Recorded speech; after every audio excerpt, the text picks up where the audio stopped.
Genesis 1. In the beginning God created the heavens and the earth. Now the earth was formless and empty, darkness was over the surface of the deep, and the Spirit of God was hovering over the waters. And God said, "Let there be light," and there was light. God saw that the light was good, and he separated the light from the darkness. God called the light day, and the darkness he called night. And there was evening, and there was morning, the first day. And God said, "Let there be a vault between the waters to separate water from water." So God made the vault and separated the water under the vault from the water above it.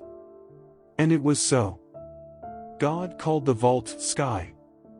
And there was evening, and there was morning, the second day. And God said, "Let the water under the sky be gathered to one place, and let dry ground appear." And it was so. God called the dry ground land, and the gathered waters he called seas. And God saw that it was good. Then God said, "Let the land produce vegetation, seed-bearing plants and trees on the land that bear fruit with seed in it, according to their various kinds." And it was so. The land produced vegetation, plants bearing seed according to their kinds and trees bearing fruit with seed in it according to their kinds. And God saw that it was good. And there was evening, and there was morning, the third day. And God said, "Let there be lights in the vault of the sky to separate the day from the night, and let them serve as signs to mark sacred times, and days and years, and let them be lights in the vault of the sky to give light on the earth." And it was so. God made two great lights, the greater light to govern the day and the lesser light to govern the night. He also made the stars.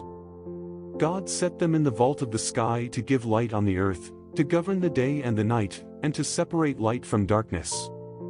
And God saw that it was good. And there was evening, and there was morning, the fourth day. And God said, "Let the water teem with living creatures, and let birds fly above the earth across the vault of the sky." So God created the great creatures of the sea and every living thing with which the water teems and that moves about in it, according to their kinds, and every winged bird according to its kind. And God saw that it was good. God blessed them and said, "Be fruitful and increase in number and fill the water in the seas, and let the birds increase on the earth." And there was evening, and there was morning, the fifth day.